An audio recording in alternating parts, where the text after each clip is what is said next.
Hello दोस्तों, आप सभी का स्वागत है मेरे यूट्यूब चैनल पे। दोस्तों, इस वीडियो में हम सोल्व करेंगे आरपीसी द्वारा आयोजित हेडमास्टर परीक्षा संस्कृत 2021 का क्वेश्चन पेपर। जो सेकंड क्वेश्चन पेपर आपका इनवी शीट में लगा था, उसमें जो साइकोलॉजी और स्कूल मैनेजमेंट से जो क्वेश्चन पूछे गए थे, उन क्वेश्चन को सोल्व करने की कोशिश करेंगे। तो चलिए शुरू करते हैं। फर्स्ट क्वेश्चन है, निम्नलिखित में से कौन सा सृजनात्मक का तत्व नहीं है?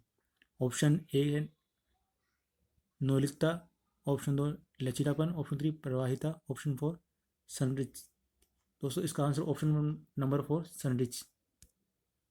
नेक्स्ट क्वेश्चन है, वे बच्चे जो विभिन्न प्रकार की अधिगम समस्याओं से ग्रसित रहते हैं, उनके लिए अधिगम अक्षमता शब्द का सर्वप्रथम प्रयोग किसने किया था? दोस्तों, उनके लिए अधिगम अक्षमता शब्द का सर्वप्रथम प्रयोग सैमुअल क्रिक ने किया था। ऑप्शन नंबर 3 इसका राइट आंसर हो जाएगा। नेक्स्ट क्वेश्चन है, निम्नलिखित में से कौन सा वाक्य का सत्य सिद्धांत नहीं है? दोस्तों, विकासात्मक पैटर्न अपूर्वनुमेय होते हैं। दोस्तों, यह विकास का सत्य सिद्धांत नहीं है, बाकी तीनों विकास का सत्य सिद्धांत है। नेक्स्ट क्वेश्चन है, निम्नलिखित में से कौन सा सृजनात्मक की प्रक्रिया के लिए सही तार्किक क्रम है?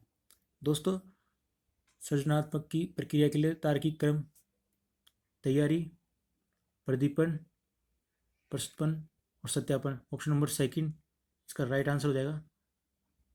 नेक्स्ट क्वेश्चन है,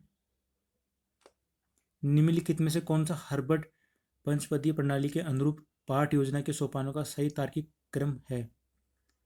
दोस्तों, हर्बर्ट पंचपदीय प्रणाली के अनुरूप पाठ योजना के सोपानों का सही तार्किक क्रम होगा तैयारी, ऑप्शन नंबर 3 तैयारी, प्रस्तुतिकरण, तुलना, समानीकरण और अनुप्रयोग। नेक्स्ट क्वेश्चन है,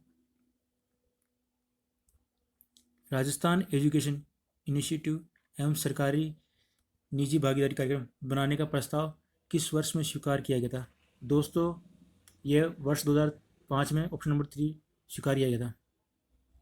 नेक्स्ट क्वेश्चन है, निम्नलिखित में से कौन सी शिक्षा मनोविज्ञान की प्राचीनतम विधि है? दोस्तों, शिक्षा मनोविज्ञान की प्राचीनतम विधि है अंतर्दर्शन विधि। ऑप्शन नंबर 1 इसका राइट आंसर हो जाएगा। नेक्स्ट क्वेश्चन है, एक अंग्रेजी के अध्यापक ने अपने विद्यार्थियों को सिखाया कि कैट का बहुवचन कैट्स, हाउस का बहुवचन हाउसेज, पेन का बहुवचन पेन्स होता है। उसी क्रम में विद्यार्थी ने माउस का बहुवचन गलती से माउसेज बना दिया। इस स्थिति में किस प्रकार के अधिगम स्थानांतरण घटित हुआ है? दोस्तों, इस स्थिति में ऋणात्मक स्थानांतरण घटित हुआ है। ऑप्शन नंबर 4 इसका राइट आंसर हो जाएगा। नेक्स्ट क्वेश्चन है, राष्ट्रीय शिक्षा नीति 2020 के अनुसार तहत 3 से 18 वर्ष के बालकों के लिए निम्नलिखित में से कौन सा नया शैक्षणिक और पाठ्यचर्या पुनर्गठन किया गया है? दोस्तों, उनके लिए जो राष्ट्रीय शिक्षा नीति 2020 के तहत जो पाठ्य चयन पुनर्गठन किया गया वो है 5-3-3+4। ऑप्शन नंबर 4 इसका राइट आंसर हो जाएगा। नेक्स्ट क्वेश्चन है, निम्नलिखित में से कौन सा अभिप्रेरणा का संगठक नहीं है? दोस्तों, अभिप्रेरणा का संगठक अनुमान नहीं है। ऑप्शन नंबर 3 राइट आंसर हो जाएगा। नेक्स्ट क्वेश्चन है, संज्ञात्मक विकास के लिए सामाजिक सांस्कृतिक सिद्धांत को किसने प्रस्तावित किया? दोस्तों, संज्ञानात्मक विकास के लिए सामाजिक सांस्कृतिक सिद्धांत को लेव वाइस्गोत्स्की ऑप्शन नंबर सेकंड ने प्रस्तावित किया। नेक्स्ट क्वेश्चन है, निम्नलिखित में से कौन सा जन्मजात अभिप्रेरक का उदाहरण नहीं है? दोस्तों, जन्मजात अभिप्रेरक का उदाहरण भूख नहीं है। ऑप्शन नंबर फर्स्ट का राइट आंसर हो जाएगा। नेक्स्ट क्वेश्चन है, निम्नलिखित में से कौन सी जीन पियाजे द्वारा प्रतिपादित संज्ञात्मक विकास सिद्धांत की संवेदी पेशीय अवस्था की उप अवस्था नहीं है? जीन पियाजे द्वारा प्रतिपादित संज्ञात्मक विकास सिद्धांत की संवेदी पेशीय अवस्था की उप अवस्था अंतर्देशीय अवस्था नहीं है। ऑप्शन नंबर 4 राइट आंसर हो जाएगा। नेक्स्ट क्वेश्चन है, निम्नलिखित में से कौन सा अच्छे मानसिक स्वास्थ्य का लक्षण नहीं है? अच्छे मानसिक स्वास्थ्य का लक्षण अति सक्रियता नहीं है। ऑप्शन नंबर 1 इसका राइट आंसर हो जाएगा। राष्ट्रीय मुक्त विद्यालय शिक्षा संस्थान NIOS की स्थापना कौन से वर्ष में हुई? NIOS की स्थापना 1989। ऑप्शन नंबर 1 इसका राइट आंसर हो जाएगा। नेक्स्ट क्वेश्चन है, निम्नलिखित में से कौन सा क्रेशमर द्वारा प्रस्तुत व्यक्तित्व का प्रकार नहीं है? क्रेशमर द्वारा प्रस्तुत व्यक्तित्व का सिद्धांत प्रकार एंडोमॉर्फी, ऑप्शन नंबर 4 इसका राइट आंसर हो जाएगा। नेक्स्ट क्वेश्चन है, ब्लूम के शैक्षिक उद्देश्यों के वर्गीकरण में संज्ञात्मक पक्ष के अंतर्गत कौन सा उच्च स्तरीय घटक है? ब्लूम के जो शैक्षिक उद्देश्यों के वर्गीकरण में संज्ञात्मक पक्ष के अंतर्गत उच्च स्तरीय घटक मूल्यांकन होगा, ऑप्शन नंबर 2 इसका राइट आंसर हो जाएगा। निम्नलिखित में से कौन सा बच्चों के संपत्ति विकास की असत्य विशेषता है? बच्चों के संपत्ति विकास की असत्य विशेषता संपत्ति जटिल से सरल की ओर विकसित होते हैं, ऑप्शन नंबर 2 इसका राइट आंसर हो जाएगा। नेक्स्ट क्वेश्चन है, निम्नलिखित में से कौन सा शिक्षण सूत्र गेस्टाल्टवाद पर आधारित सूत्र है? गेस्टाल्टवाद पर आधारित सूत्र पूर्ण से अंश की ओर, ऑप्शन नंबर 1 इसका राइट आंसर हो जाएगा। राजस्थान शिक्षा विभाग द्वारा वैश्विक महामारी अवधि में बच्चों को घर से पढ़ सकने की सुविधा प्रदान करने हेतु प्रारंभ किए कार्यक्रम का नाम क्या है? जो राजस्थान सरकार द्वारा कार्यक्रम शुरू किया था उसका नाम स्माइल कार्यक्रम था, ऑप्शन नंबर 3 इसका राइट आंसर हो जाएगा। नेक्स्ट क्वेश्चन है, प्रशासन का वह कार्य जो शैक्षिक कार्यक्रमों की देखरेख एवं सुधार संबंधित है। प्रशासन का वह कार्य जो शैक्षिक कार्यक्रमों की देखरेख और सुधार से संबंधित है वह है निरीक्षण, ऑप्शन नंबर 3 इसका राइट आंसर हो जाएगा। नियोजन, संगठन, अग्रसरण और नियंत्रण निम्नलिखित में से किस तकनीकी प्रक्रियाएं हैं? दोस्तों मुझे इसका आंसर नहीं मिला है, अगर आपको इसका आंसर पता है तो कमेंट कीजिए। नेक्स्ट क्वेश्चन है, विशिष्ट शैक्षणिक आवश्यकता वाले बालकों को सामान्य कक्षा में पूरे समय के लिए शिक्षा देने वाली व्यवस्था कहलाती है, वह व्यवस्था कहलाती है समावेशी शिक्षा, ऑप्शन नंबर 3 इसका राइट आंसर हो जाएगा। नेक्स्ट क्वेश्चन है, निम्नलिखित में से कौन सा समायोजन का प्रत्यक्ष तरीका है? समायोजन का प्रत्यक्ष तरीका है अन्य लक्षणों का प्रतिस्थापन, ऑप्शन नंबर 2 इसका राइट आंसर हो जाएगा। नेक्स्ट क्वेश्चन है, निम्नलिखित में से कौन सा राजस्थान के समग्र शिक्षा अभियान का मुख्य लक्षण नहीं है? राजस्थान के समग्र शिक्षा अभियान का मुख्य लक्षण प्रौढ़ शिक्षा को बढ़ावा देना, ऑप्शन नंबर 1 इसका राइट आंसर हो जाएगा। संकल्पना मानचित्र तकनीक का विकास किसने किया? दोस्तों संकल्पना मानचित्र तकनीक का विकास जोसेफ डी नोवेक ने किया था, ऑप्शन नंबर 3 इसका राइट आंसर हो जाएगा। नेक्स्ट क्वेश्चन है, निम्नलिखित में से कौन सी प्रबंधन की प्रकृति नहीं है? प्रबंधन की प्रकृति भौतिक विज्ञान है, ऑप्शन नंबर 2 इसका राइट आंसर हो जाएगा। विद्यालय के शाला प्रधान का विद्यालय प्रबंधन समिति में क्या पदनाम होता है? विद्यालय शाला प्रधान का जो विद्यालय प्रबंधन समिति होती है उसमें उसका नाम पदेन सदस्य सचिव होता है, ऑप्शन नंबर 2 इसका राइट आंसर हो जाएगा। निम्नलिखित में से कौन सा विद्यालय संगठनों के क्षेत्रों से प्रत्यक्ष संबंध होता है? विद्यालय संगठन के क्षेत्रों से प्रत्यक्ष संबंध जनसंख्या शिक्षा का नहीं है, ऑप्शन नंबर 3 इसका राइट आंसर हो जाएगा। बहुबुद्धि सिद्धांत के प्रवर्तक कौन थे? इस सिद्धांत के प्रवर्तक हार्वर्ड गार्डनर थे, ऑप्शन नंबर 2 इसका राइट आंसर हो जाएगा।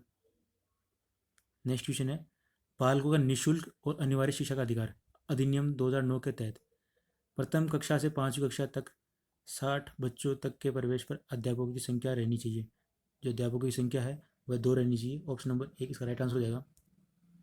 नेक्स्ट क्वेश्चन है, बालकों का निःशुल्क और अनिवार्य शिक्षा का अधिकार अधिनियम 2009 के तहत कुल स्वीकृत शिक्षा संख्या के कितने प्रतिशत से अधिक अध्यापकों की रिक्तियाँ नहीं रहनी चाहिए? इसमें अध्यापकों से कुल रिक्तियों से अधिक से 10% से अधिक रिक्तियाँ नहीं रहनी चाहिए, ऑप्शन नंबर 2 इसका राइट आंसर हो जाएगा। बालकों निःशुल्क और अनिवार्य शिक्षा का अधिकार अधिनियम 2009 के तहत 6ठी से 8वीं कक्षा के लिए शैक्षणिक वर्ष में न्यूनतम शिक्षण घंटे क्या है?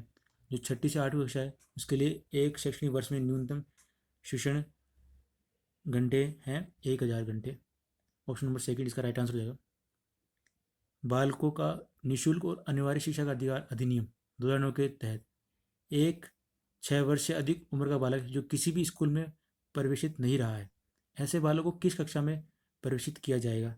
ऐसे बालक को उसकी आयु के अनुरूप कक्षा में प्रवेशित किया जाएगा, ऑप्शन नंबर 3 इसका राइट आंसर हो जाएगा। नेक्स्ट क्वेश्चन है, दोस्तों मुझे इस क्वेश्चन का आंसर नहीं मिला, अगर आपको इस क्वेश्चन का आंसर पता है तो कमेंट कीजिए।